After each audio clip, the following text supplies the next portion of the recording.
Alors comme ça, tu viens sur ma chaîne secondaire sans t'abonner. Non mais attends, je viens de voir que t'as même pas liké la vidéo, ça c'est vraiment méchant. Mais t'as de la chance, pour cette fois-ci je te laisse passer. Mais c'est la dernière fois, hein. Allez, bonne vidéo. Quand vous allumez une lampe, la lumière qu'elle produit prend un certain temps à arriver jusqu'à vos yeux. Bien sûr,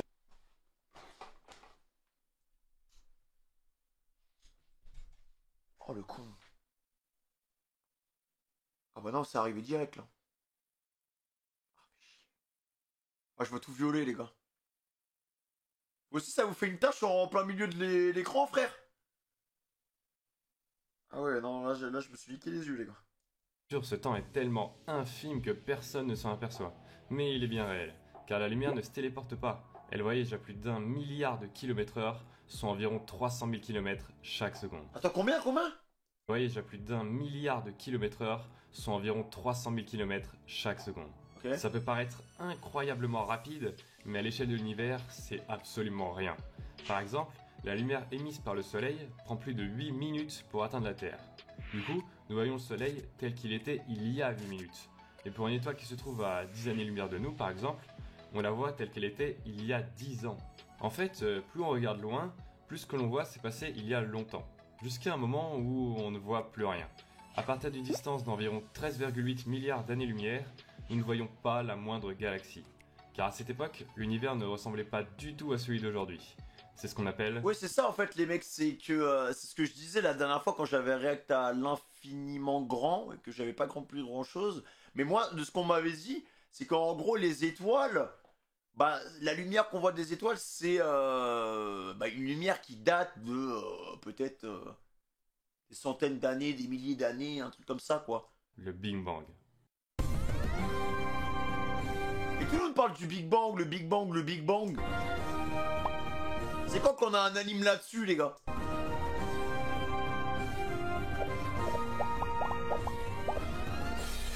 Ça se trouve le soleil a déjà explosé? Non, je crois pas, parce que... Non? Non, le soleil, il va bien, non? Ils le voient, le soleil, en plus, avec des télescopes. Ils arrivent à voir des... Comment ça s'appelle? Des trucs... des trucs volcaniques, là. Il y a des sortes de fuites. Comme s'ils pétaient un peu, là. Non, non, non, mais... Non, non, le soleil... Ouais, on le saurait 8 minutes après. Mais les gars, ça se verrait quand même, non?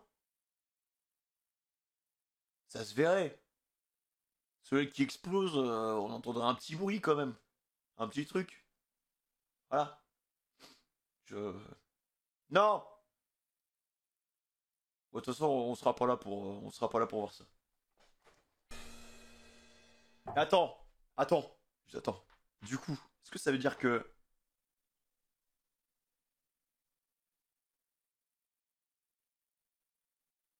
Là, on est d'accord, les gars, que normalement, la lumière de mon flash, elle est pas arrivée à vous. Non, ça arrive pas tout de suite.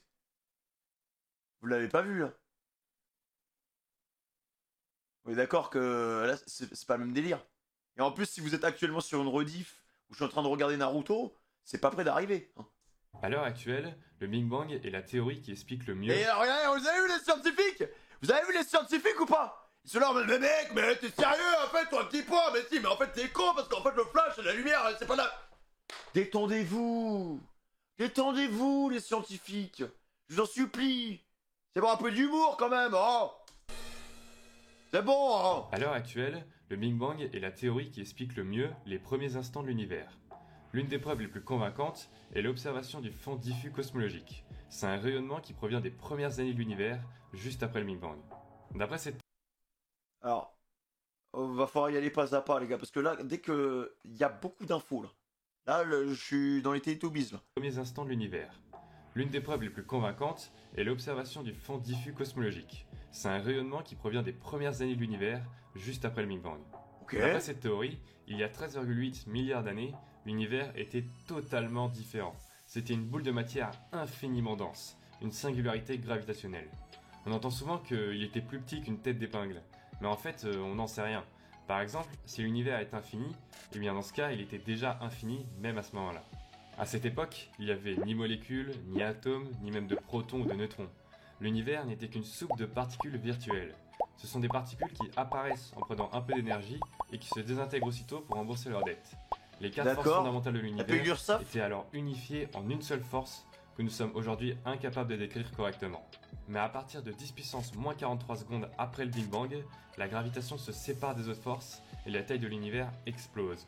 Son volume grandit avec un facteur de 10 puissance 78 et les particules virtuelles profitent de cette formidable quantité d'énergie pour apparaître définitivement et devenir des particules ordinaires. À ce moment-là, la température de l'univers est supérieure à 10 puissance 26 degrés. Mais cette température est assez basse pour que la force nucléaire forte se détache, suivie de peu par les deux autres. Les 4 forces sont alors séparées. À partir de 10 puissance moins 32 secondes après le Big Bang, la température passe... Ah les gars, ça c'est en train de me faire une balade mentale, mais une balade mentale, il y a quand même, mais j'arrive quand même à comprendre certains trucs. Voilà. Mais je suis un peu abasourdi là parce que j'entends là. passe en dessous des 1000 milliards de degrés. Et la force nucléaire forte permet alors aux quarks de se coller entre eux, ce qui entraîne l'apparition des premiers hadrons, comme le proton et le neutron par exemple. Mais leur durée de vie était très réduite parce que les photons étaient tellement énergétiques qu'ils cassaient leur liaison au moindre contact. Et c'est à ce moment-là que la matière gagne son combat contre l'antimatière, car pour diverses raisons, la Ça matière c'est le truc qu'on a vu avant. est en léger surplus, et c'est ce surplus qui aurait donné l'univers à... D'accord. En fait là le truc qu'on a eu avant c'est Univers Origins. Mais on est d'accord que le tout début les gars c'est une théorie. Genre en mode il y a une sphère qui englobe les 4 sphères et après que les sphères elles sont détachées à droite à gauche. Enfin ouais c'est de la théorie quoi. Mais il y a quand même des scientifiques qui sont réunis autour d'une table et qui ont spéculé, qui ont fait des calculs, qui ont fait des analyses et qui ont validé tout ça en fait. Mais oui, après c'est évident que personne n'a vu ça, mais c'est fou de se dire quand même qu'avec des chiffres et un peu de bon sens et de logique, ils arrivent à créer un scénario. actuelle. D'ailleurs, pour ceux que ça intéresse, je propose une autre théorie dans ma vidéo sur l'antimatière. À partir d'environ une seconde après le Big Bang, la température de l'univers passe sous la barre du milliard de degrés. Les photons ne sont Ça alors... doit être incroyable de... En fait, ça doit être trop beau de voir un Big Bang, les gars. T'imagines, t'es là, t'es posé, petit morito, hein, petite lunette, et devant toi, il y a un Big Bang. Ça pète. Et tu vois le truc. T'es devant, hein. Tu sais, tu prends le truc pour bronzer carrément comme ça. Mais mec, ça devait être... Ça peut être une belle mort. C'est super dangereux parce que... Mais au moins, ta dernière image, tu sens rien, mec. Tu sens, au moment où le truc, il pète, hein. Je pense que tu fonds... Enfin, c'est même pas tu fonds, je pense que t'es juste des lettres. C'est comme quand tu supprimes un fichier et tu vides la corbeille, c'est la même chose. alors plus assez énergétiques pour Ça doit détruire être les hadrons, magnifique. et les plus stables d'entre eux, les protons et les neutrons, forment les premiers atomes. L'univers est alors fait de plasma d'hydrogène qui fusionne pour donner de l'hélium, exactement comme au centre des étoiles. Cette phase dure environ 3 minutes, et au final, l'univers est composé à 75% d'hydrogène et à 25% d'hélium. Mais il va falloir attendre 380 000 ans pour que l'univers soit suffisamment peu dense pour que la lumière puisse enfin s'y propager. La température de l'univers était alors d'environ 3000 degrés, et ce premier rayonnement est ce qu'on appelle aujourd'hui le fond diffus cosmologique. Oh les gars, je crois que je viens d'activer un neurone là, je viens d'avoir une question de ouf les mecs. Je viens de me poser une question de malade. Je crois que c'est la première fois que je me la pose dans ma vie. Je viens de prendre du recul un peu sur la situation et sur ma condition d'humain les mecs. Mais pourquoi il y a du temps? Les gars, pourquoi il y a du temps?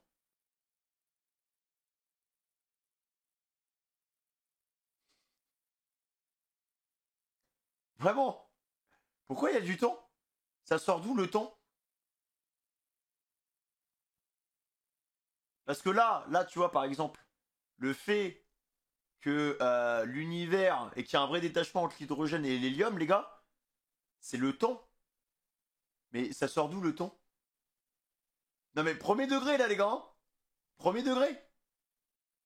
En vrai, le temps existe même peut-être avant l'univers, en fait. Enfin, il y a tout qui bouge, ouais, mais c'est le temps qui fait que au final,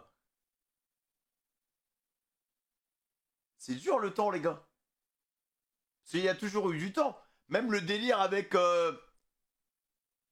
vitesse de la lumière, mais le bout qui reste sur Terre, en fait, bah, il subit pas le temps de la même manière. Il y a un rapport avec le temps, les gars. Attendez, laissez-moi faire, laissez-moi faire. Laissez-moi faire quand c'est comme ça. Laissez-moi faire. On va parler aux professionnels. On va parler aux professionnels, laissez-moi faire. Et c'est vrai que là, je me suis posé pas mal de questions, quoi. Attendez. Laissez-moi faire, soyez patient, s'il vous plaît. C'est la gravité. Les mecs, vous avez certainement raison, mais laissez-moi faire quand même. Parce qu'il y en a plein qui sont comme moi. Tu m'entends déjà, GPT? Allô?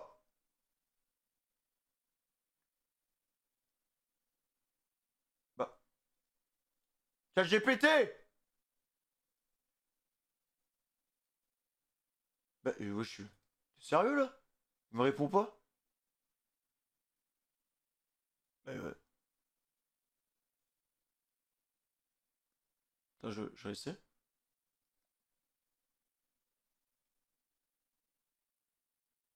C'est important, les gars. Putain, j'ai oublié la question, c'était quoi la question? Le temps, c'est vrai. Eh, ChatGPT? ChatGPT? Pas de souci, je vais parler plus lentement. Comment puis-je t'aider aujourd'hui, Femi? Écoute, ChatGPT, j'ai une question. Je suis en train de regarder une vidéo scientifique avec ma communauté. Et j'aimerais savoir, c'est quoi le temps? Le ton, en général, c'est l'attitude ou l'émotion que dégage quelqu'un en parlant. Le temps! Ah, le temps, c'est un sujet fascinant.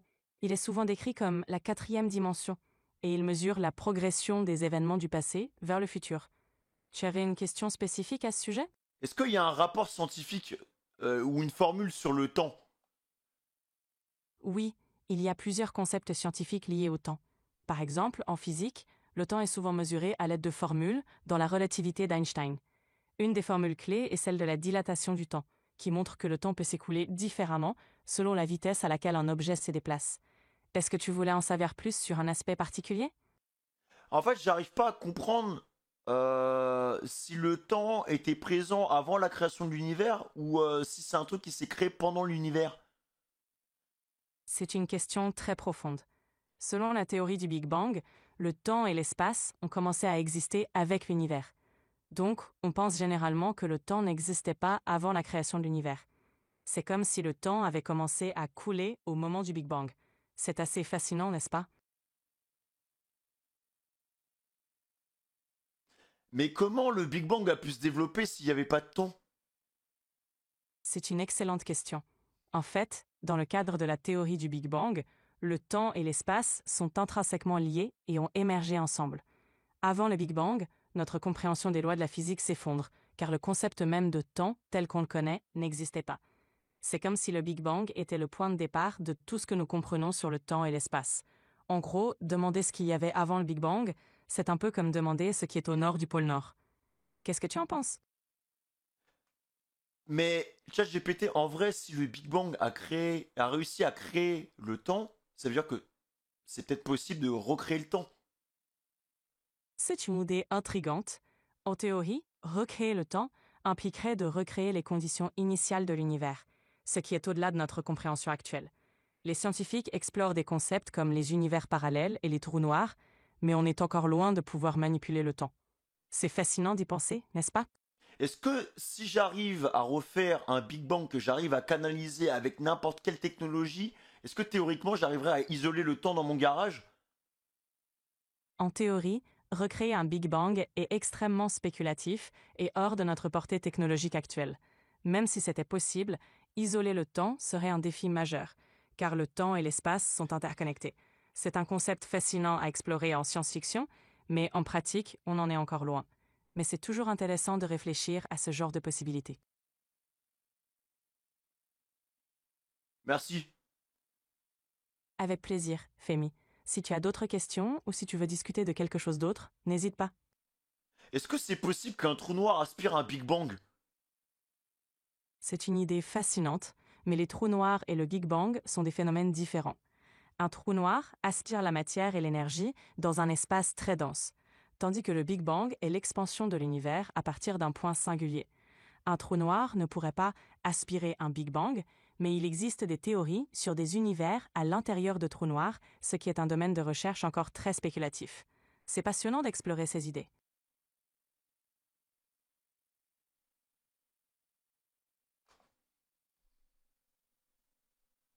J'aurais pas dû poser la dernière question. Ouais, je l'ai vu, je suis terrifié. La dernière question, j'aurais pas dû la poser. J'aurais pas dû la poser. Là, ça, mon cerveau, là, il est en alerte, les gars. Il est en, il est en alerte.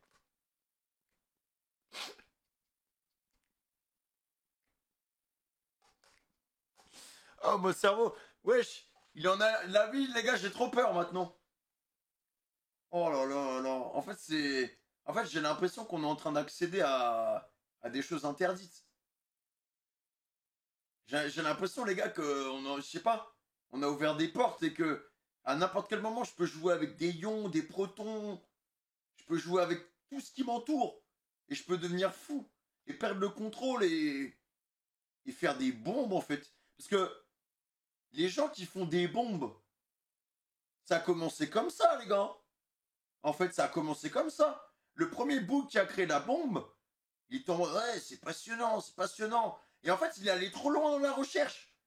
Il a commencé à faire des tests. Et après, bon, c'est une folie, frère. Et après, on se retrouve avec des nucs. Mais vraiment, c'est comme ça, hein. C'est comme ça, les gars. En fait, quand tu arrives à faire une découverte, tu te rends compte que tu as du pouvoir.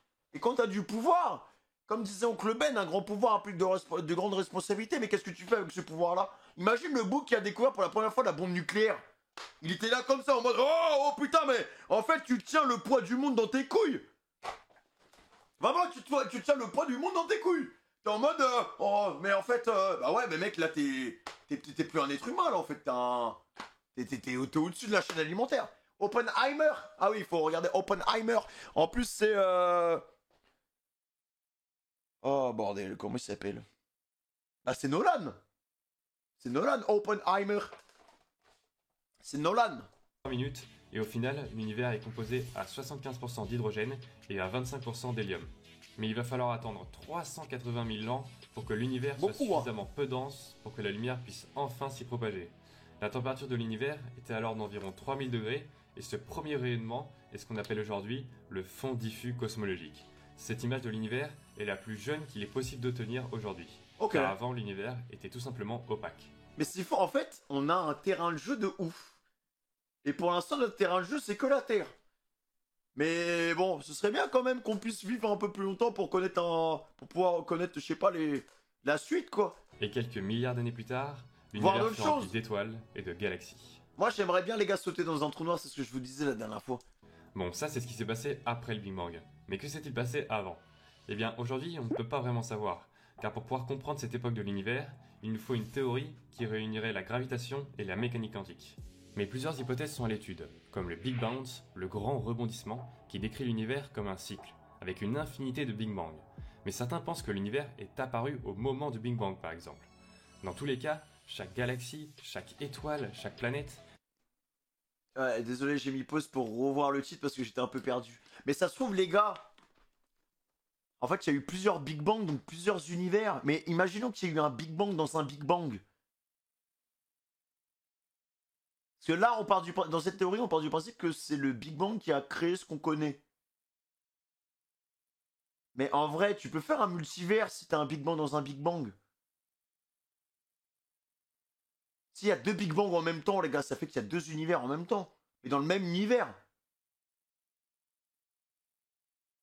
Non?